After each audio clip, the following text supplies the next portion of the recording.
Good day, everyone, and welcome to the Catalytic Lounge, where we talk to entrepreneurs, we talk technology, we talk insights that help you move forward in your growth. So today, I have a scheduled guest. His name is Sabelo Sibanda, and he is the founder of MLX Ventures. So I'm going to get him on audio on his phone and via WhatsApp. So let me call him and let's see. So he's going to be talking to us about his experiences for the year and what he has planned. Hi, it's I. Hi, Savelo. How are you doing? I'm very well, thanks. How are you? I'm all right. Welcome to the Akalytica Lounge. We are a very new podcast. I think it's the third episode. And yeah, so thank you very much for taking a risk and coming on to an unknown platform like ours.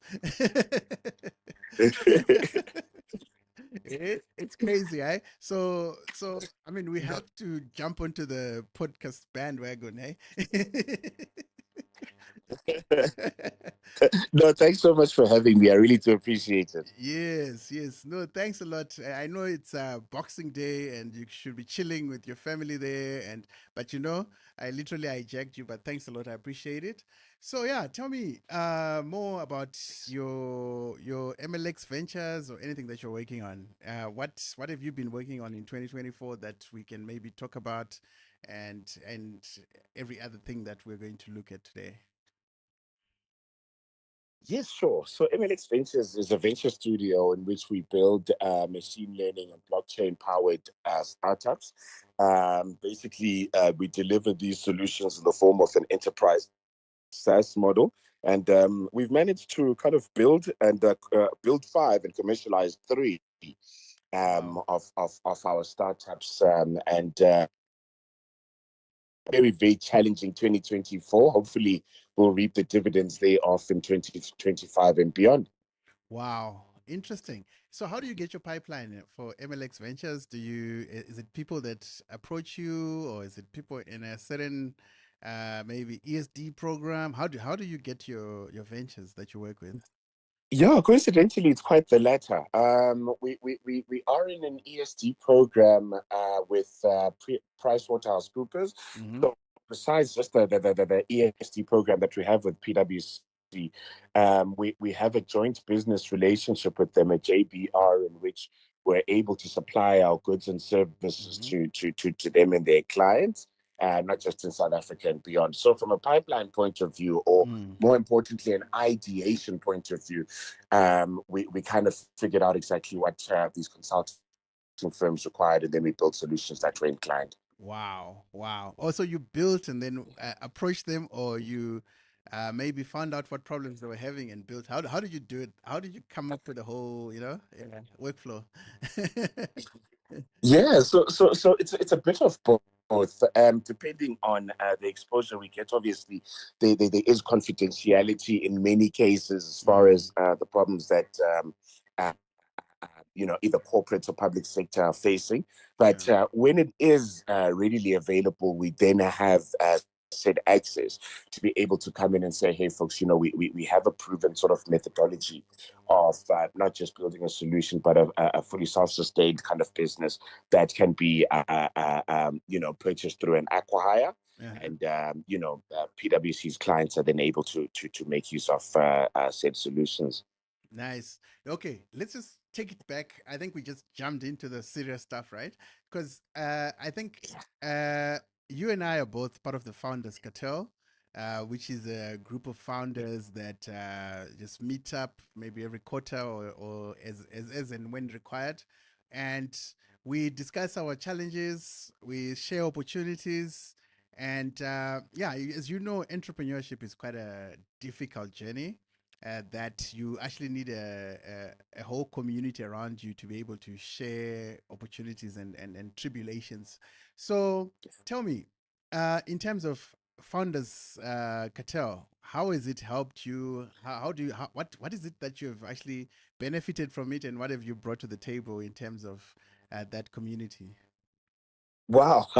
I'll be quite honest. I think the founders cartel is responsible for my sanity. I mean, entrepreneurship, everybody's going to be with you at the finish line when things work out, but it's incredibly difficult. Yeah, no, it's absolutely lonely. So, Mm. being able to do this work with the wonderful folks over at the Founders Cartel Mm. um, has been instrumental. I think what I've brought, hopefully, is a decent sense of humor, um, at the very least. Mm. But above and beyond that, I think I've shared my fair share of opportunities, be they private and public sector, but also from a capacity point of view to be able to say, hey, when opportunities avail themselves, this is how best we can actually make best use of them. So, in a sense, it's just that community that has maintained my sanity, Mm. Mm. without doubt. Yeah, entrepreneurship is almost impossibly difficult. Yeah. So if it wasn't for that, I definitely would not be continuing in this profession. It single-handedly kept me alive. Mm. So, but now somebody listening to this will say, you know what? Entrepreneurship sounds so hectic. It sounds like it's you're guaranteed of failure, and we might be scaring people away from trying out and exploring Yeah. their ideas. So, how have you managed to survive? Why haven't you gone back to corporate? Why haven't you thrown in the towel and say, you know what, this is it? What's keeping you alive? I think it's the flip side also of being part of these communities. I think in the beginning, when one starts an entrepreneur endeavor, you do believe that you are different, you see things differently, and that's why the results that you will get are different. When you are part of a community of different people, as it were, it's very, very encouraging. That's how you kind of wake up every day and say you're going to do it again. I think the ambition and consistency is there for an individual for X amount of time, but that X is exponentially increased when around similar folks. So yeah, entrepreneurship can be absolutely frightening, but it doesn't have to be lonely, and that's what Mm. communities like this Wow. provide for us and many others. Okay. So, I mean, because you find across Africa, in fact, across the world, governments are pushing for entrepreneurship as the answer to job creation, to, I mean, obviously unemployment, and saying that this is the only way that they can actually grow economies. Now, if this is so hard, uh, in terms of support, in terms of, I mean, institutional support, I know South Africa has got like your CEDAs, your CIFAs. I think it's called CID for now. It's got various entities that are trying to add value to the entrepreneurship ecosystem. Do you think they're doing enough, or they're doing it the right way? And have you been part of? Obviously, you've been part of the ESD programs that you mentioned, but any other kind of support that you think without that, you wouldn't have survived as an entrepreneur. No, it's actually quite strange, and I have to commend the efforts of government, especially in pushing the entrepreneurial narrative, and the effects of successful entrepreneurship would be, very, very positive. I think the one thing that's been missing is the support of communities, ecosystems such as the Founders Cartel. Mm. Money and market access in and of themselves are not enough, it turns out, Yeah. to keep things going sustainably. So I think it's very, very easy for critics to point the finger at public sector and say, hey, they're not doing enough. They're doing a lot, Mm-hmm. and sure, everything can be done, but there's a lot more that can be done. But Mm. everything can't be done for entrepreneurs, i.e., we can't spoon feed folks. Yes. But to really take it over the line, in my humble experience and my humble opinion, just a little bit more as far as promoting the existence of ecosystems such as the Founders Cartel, Mm. because the knock-on effects thereof are such that um, you know the capital that's available to go to entrepreneurs goes to the right ones at the Yeah. right time, Yeah. um, with the right interest rates. I think the Yeah. terms so far are Yeah. lacking, and those sort of insights can be gleaned through the ecosystems that exist. Yeah, but you find, I mean, ecosystems like the Founders Cartel, Darkies in Tech, and stuff like that. These are self-organized entities where a group of entrepreneurs say, "Let's self-organize and come up with something that we can use to be able to attract investors, to be able to interface with government or corporate." You know, I mean, like if you look at the Founders Cartel, we've been able to bring in people from really big institutions just because we were organized, you know. So, uh, Yeah. eh, I mean, because it's self-organized, does government have to play a part there to say, okay, this group, it looks like it's organized. Let's bring it on board on some platform or sorts. Is that what you're advocating for? If I hear you correctly. Yes, that's correct. I think to lend an ear, a listening ear to these self-organized organizations, because I think much as public sector and in some cases private sector's intentions may be Mm, noble, they don't fully understand the nuances for obvious reasons that entrepreneurs face on a day-to-day basis. So it's really literally an opportunity to peek over the wall, as it were. is there? Okay. So, Yeah. and then on the flip side, I mean, I've had conversations with entrepreneurs who have alluded to the fact that South Africa generally is a risk-averse environment where the venture capitalists, the angel investors, they are not necessarily uh, supporting early stage startups enough. You know, everybody is almost like a private equity PE investor who does Series C or post Series A, basically, right? So, do you feel that there is enough support for early stage, or otherwise, most startups are dying because of lack of support at the very stage where when their businesses haven't been validated? You know, yeah. Wow. I suppose yes and no.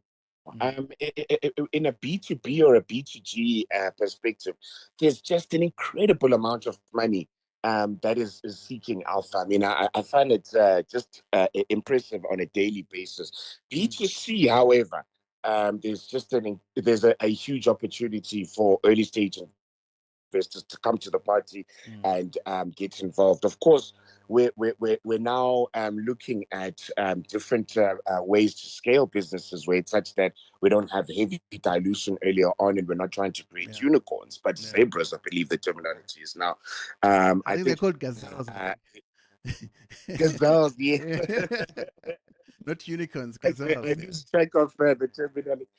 Yeah, so I think there is a whole lot of capital, and again, if and when the powers that be lend an ear to entrepreneurs and understand exactly Mm, what the requirements are, where the pain points are, then capital can then be focused mm, where it's required. So the to straight out and not say that there's no capital would be inaccurate. I mm. think it's just misdirected in many cases. Ah, okay, okay. So I mean, you've survived 2024 is the 26th of December now, um, and you're going into 2025. I mean, and we're in the era of AI, because I know, like, when OpenAI comes up with an update, it literally swallows a lot of AI wrapper startups, you know. Literally, the use cases are within ChatGPT or Sora or any of those OpenAI type ventures. So, with you, what would you advise an entrepreneur or somebody who's thinking of entrepreneurship who wants to go into, especially the AI software type business? How can they survive when foundational models like ChatGPT and them are literally taking over? Oh, I think I've lost. Sabelo, are you still there? Uh-oh. Hey, this is a WhatsApp connection gone wrong. Um, let me try calling back again. Yeah, it's a connectivity issue. All right, let's see. I think it's actually on my side, I think. Just a second. Let's see. Wow. It's a Wi-Fi problem on my side. Yes. Right. Okay. There, it's back. Hey, Savage. How's it? Sorry, I think I lost you for a moment there. Yeah, I know it's the WhatsApp connection, but anyway, I think it was on my side because I could see that Okay. the Wi-Fi went down a bit. Yeah.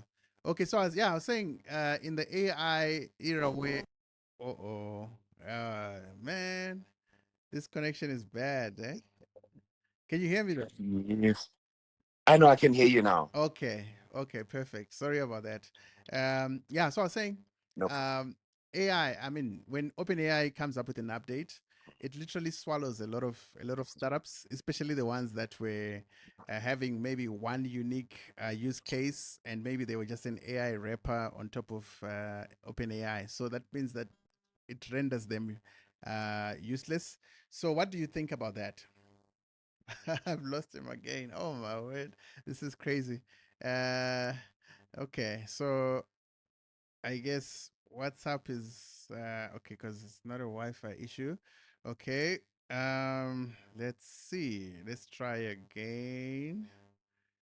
Hmm. Yeah, WhatsApp will not work. Yeah, I can see. Okay. I hope I've airtime. Let me call. Let me call with normal phone and find out. I hope that works as well. Um,